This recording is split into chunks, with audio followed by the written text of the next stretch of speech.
स्वार्थी यानी कि स्वयं का अर्थ। जो इंसान स्वयं का अर्थ जानना चाहता है, जो खुद को समझना चाहता है, क्या वो इंसान आपकी नजर में गलत है? हम जब भी किसी को स्वार्थी कहते हैं तो उसका मतलब तो यही होता है कि वो आदमी स्वयं का अर्थ समझना चाहता है। तो फिर वो गलत कैसे हुआ? स्वार्थी शब्द दुनिया की नजर में, समाज की नजर में एक अलग ही नजरिए से समझा जाता है। अक्सर हम अपने आसपास ऐसे बहुत से लोगों को देखते हैं जो स्वभाव से बहुत अच्छे प्रतीत होते हैं, यानी कि सब लोगों की मदद करते हैं, सबसे अच्छा व्यवहार रखते हैं। लेकिन इसके साथ हमने ये भी देखा होगा कि ऐसे लोग जो स्वभाव के अच्छे होते हैं, दूसरों की मदद करते हैं, वो दुखी भी ज्यादा रहते हैं।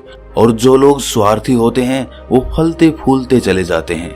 तो ऐसे में परमात्मा की सत्ता पर उंगली उठना निश्चित है। लेकिन अगर ये सत्य है तो हमें कौन सा मार्ग अपनाना चाहिए? क्या हम भी दूसरों के जैसे बन जाएं? पता नहीं आप में से कितने लोग ये मानते हैं कि अच्छे लोग जीवन में बहुत दुखी रहते हैं, लेकिन इसके पीछे का सत्य क्या है?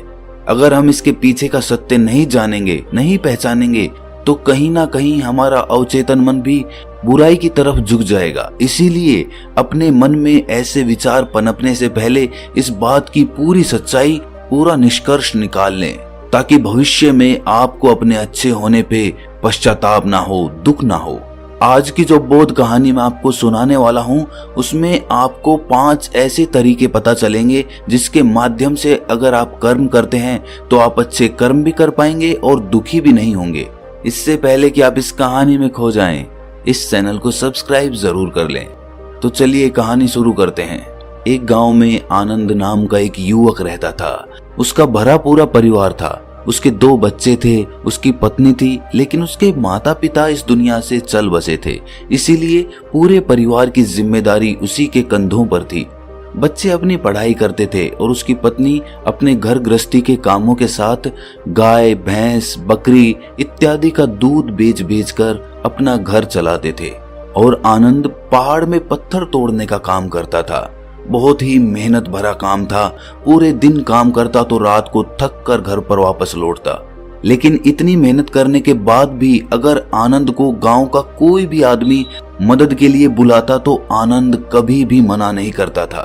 उसके जीवन का एक ही सिद्धांत था कि अगर मैं दूसरों की मदद करूंगा तो परमात्मा मेरा साथ देंगे, परमात्मा मेरे साथ कुछ बुरा नहीं होने देंगे। आनंद अपने इस सिद्धांत का पालन बहुत ही कड़ाई के साथ करता था। वो इस सिद्धांत पर इतना विश्वास करता था कि अगर कोई बाहर का आदमी उससे मदद मांग ले तो वो अपने घर का काम भी अधूरा छोड़कर उस आदमी की मदद करने के लिए पहुंच जाता था। जिस वजह से उसकी पत्नी बहुत परेशान रहती थी।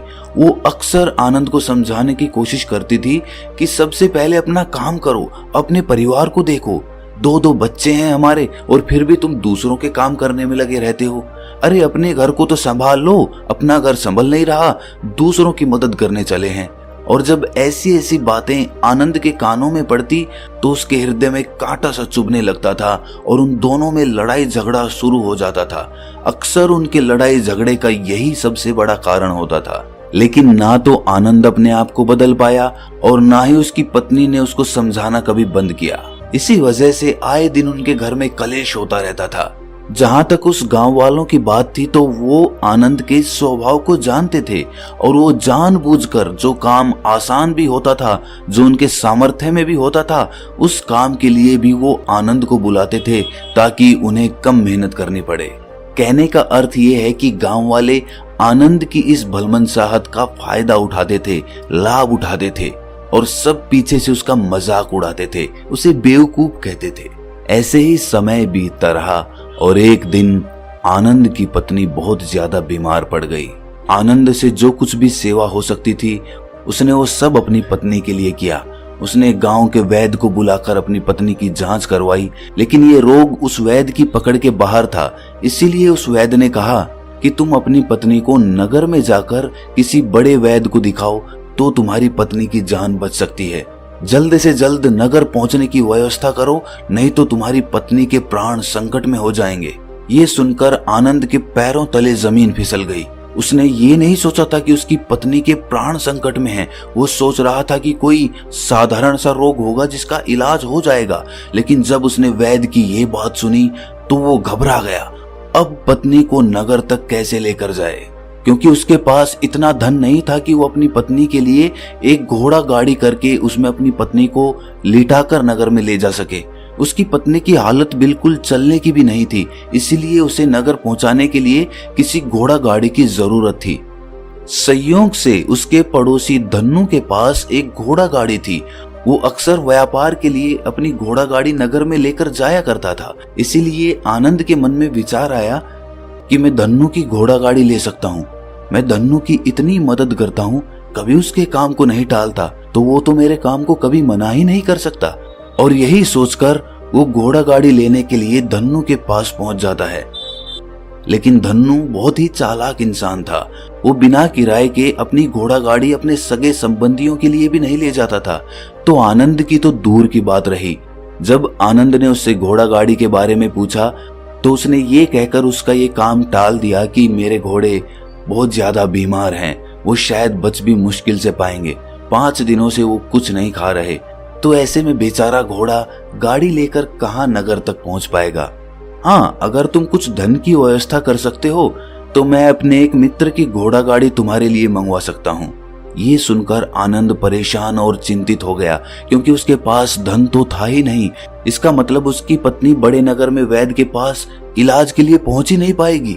उलझन भरे हुए विचार लिए हुए जब आनंद वापस आ रहा था तो उसने एक दिल को झंझोड़ देने वाला दृश्य देखा।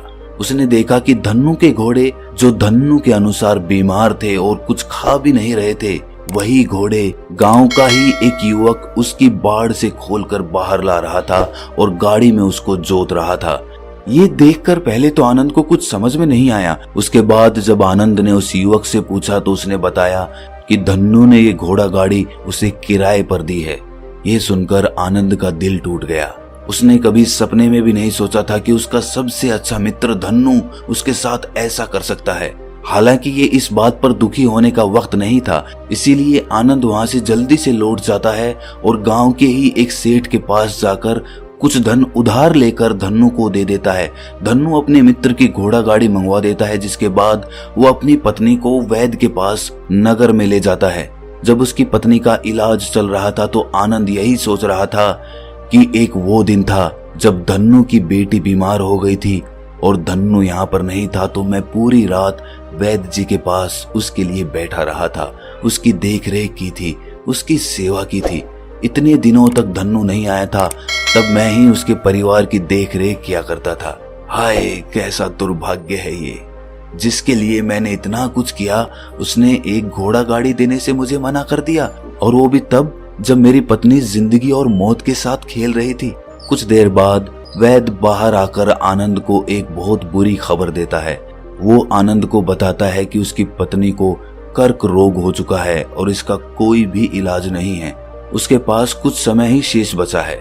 ये सुनकर आनंद दुखी होकर वहीं जमीन पर बैठ गया। उसकी पूरी दुनिया उजड़ने वाली थी और उसे कोई रास्ता नजर नहीं आ रहा था। कुछ समय बाद उसकी पत्नी चल बसी और अब दोनों बच्चों की जिम्मेदारी उसके कंधों पर आ गई थी। लेकिन यहाँ पर आनंद के सारे सिद्धांत टूट चुके थे, उसके सारे भ्रम खत्म हो चुके थे। अब उसके दिमाग में एक ही बात थी कि अच्छा कर्म करने से परमात्मा साथ नहीं देता, बल्कि बुरे लोग फलते फूलते हैं, और इस बात का मैं सबसे बड़ा गवाह हूँ। ये विचार अक्सर उसके दिमाग में चलते रहते थे और इसी वजह से उसका मन धीरे धीरे संन्यास्त हो गया, देश दुनिया से दूर हट गया। और एक दिन ऐसा भी आया जब वो अपने बच्चों को अपने रिश्तेदारों के पास छोड़कर इस देश दुनिया को त्याग कर एक सन्यासी बनने के लिए घर से निकल पड़ा। उसने गांव में किसी को कुछ नहीं बताया। किसी को नहीं पता था कि आनंद अचानक कहाँ गायब हो गया। सन्यास की दीक्षा लेने के लिए वो एक बौद्ध भिक्षु के पास पहुंचता है। बौद्ध भिक्षु उस समय ध्यान में बैठे हुए थे। ध्यान से बाहर आने के बाद वो बड़े ध्यान से आनंद के चेहरे को देखते हैं और उससे सन्यासी बनने का कारण पूछते हैं। इस पर आनंद उन्हें अपनी पूरी आप बीती सुना देता है और कहता है कि हे बंते, इस दुनिया से मुझे कुछ भी हासिल नहीं हुआ। मेरा मन इस दुनिया से विरक्त हो चुका है। जब अपने दोस्तों ने ही मेरा साथ नहीं दिया तो इस दुनिया में रहने का क्या मतलब, और इसी वजह से मैं सन्यासी बनना चाहता हूँ। ये सुनने के बाद बौद्ध भिक्षु ने उपदेश देना शुरू किया। उन्होंने कहा कि याद रखना बंते, जीवन से विरक्त होकर सन्यासी बनना तुम्हें परम सुख तक कभी नहीं पहुंचा सकता, परमानंद तक कभी नहीं पहुंचा सकता। तुम दुनिया से अपने मन पर एक बोझ लेकर विरक्त हुए हो। तुम दुनिया से परमात्मा की खोज करने के लिए विरक्त नहीं हुए हो। इस भ्रम में कभी मत रहना। तुम संसार से विरक्त हुए हो क्योंकि संसार ने तुम्हें धोखा दिया, ऐसा तुम्हें लगता है। इसीलिए तुम परमात्मा पे कभी विश्वास नहीं कर पाओगे और ना ही उन पे अपनी पूर्ण आस्था बना पाओगे। इसीलिए सन्यासी होने का भी तुम पूरा लाभ कभी नहीं उठा पाओगे। सन्यासी होने का लाभ तब मिलता है जब हमारी प्रभु में, परमेश्वर में, परमात्मा में पूर्ण आस्था बन जाती है। मैं तुमसे पूछता हूँ, क्या तुम्हारी आस्था परमात्मा में है?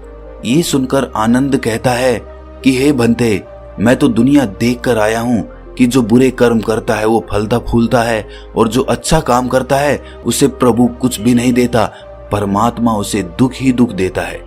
इसीलिए मैं परमात्मा पे अपनी पूर्ण आस्था कैसे बना सकता हूँ? ये सुनकर उस बौद्ध भिक्षु ने कहा कि यही तो मैं तुम्हें समझाना चाहता हूँ कि तुम पूरी ऊर्जा अपनी सन्यासी जीवन में लगाओ और उसके बाद भी तुम्हें फल प्राप्त ना हो तो तुम्हें कैसा लगेगा। इसीलिए किसी की भी मदद करने के मैं 5 सिद्धांत तुम्हें बताता हूँ। ये 5 सिद्धांत समझकर संसार में वापस लौट जाओ और संसार में एक ग्रस्त जीवन जियो। उसके बाद ही सन्यासी जीवन का उदय होता है, जब हम अपने ग्रस्त जीवन को पूर्ण रूप से समझ लेते हैं और अपनी जिम्मेदारियों का निर्वाह कर देते हैं। ये कहकर बौद्ध भिक्षु ने कहना शुरू किया कि जब भी तुम किसी की सहायता करते हो, किसी की मदद करते हो, तो उसमें सबसे पहली बात, सबसे पहला सिद्धांत जो ध्यान में रखने का होता है वो होता है कि किसी की मदद करते वक्त, किसी की सहायता करते वक्त कभी भी उससे उम्मीद मत रखना। ये मत सोचना कि आज मैंने इसकी सहायता कर दी, मदद कर दी, तो कल बदले में ये भी मेरी सहायता करेगा, मेरी मदद करेगा। अगर तुम ऐसा सोचोगे तो तुम्हें जीवन में दुखों का सामना करना ही पड़ेगा, क्योंकि एक नहीं तो दूसरा, या दूसरा नहीं तो तीसरा, कोई ना कोई तुम्हारी उम्मीद जरूर तोड़ेगा। और वास्तविकता में वो मदद या वो सहायता नहीं होती है, वो हमारे लालच का ही एक रूप होता है। हम उसकी सहायता या मदद निर्भाव तरीके से नहीं कर रहे हैं। हमारे मन में लालच का भाव है, हमारे मन में बदले का भाव है। हम ये सोचकर मदद करते हैं कि इसकी मदद कर देता हूँ तो कल ये मेरे भी मदद करेगा, और यही लालच हमें अक्सर उन लोगों की मदद करने पर विवश करता है जो किसी ना किसी रूप में धनवान होते हैं, क्योंकि हमें लगता है कि कल ये आदमी धन के द्वारा मेरी मदद कर सकता है। और इसीलिए जिस इंसान को वास्तविकता में मदद की आवश्यकता है, हो सकता है वो गरीब हो, लेकिन हमारा मन अपने लालच के वशीभूत होकर उसकी मदद कभी नहीं करेगा। इसीलिए किसी की मदद और किसी की सहायता करने के अपने विचार को विस्तार दो। केवल एक प्रकार के वर्ग के लिए अपनी सहायता या अपनी मदद पेश मत करना, उस सब के लिए समान होनी चाहिए। जरा सोचो, एक तरफ तुम्हारा मित्र हो जिसके पास धन है, संपदा है, और दूसरी तरफ कोई गरीब औरत हो जो भूखी बैठी हुई है। तुम्हारा दोस्त तुमसे कहता है कि यार आज तो खाने के लिए अच्छे अच्छे पकवान मंगवा लो बाजार से, और दूसरी तरफ वो औरत तुमसे 2 सूखी रोटी मांग रही है, तो तुम किसकी मदद करोगे? कौन मदद का हकदार सबसे पहले है? सबसे पहले हमारा कर्तव्य बनता है कि उस औरत की भूख मिटाएं। लेकिन अक्सर इंसान ऐसे नहीं सोचता। वो अपने दोस्त को तो खिला देगा, उसको तो बाजार से बहुत महंगी वस्तु मंगा के दे देगा, लेकिन किसी गरीब को उसकी भूख मिटाने के लिए पैसा या धन नहीं देगा। दूसरी बात जो ख्याल में रखने की है वो ये कि सहायता करते वक्त हमारा लालच कभी भी उसके साथ नहीं जुड़ना चाहिए।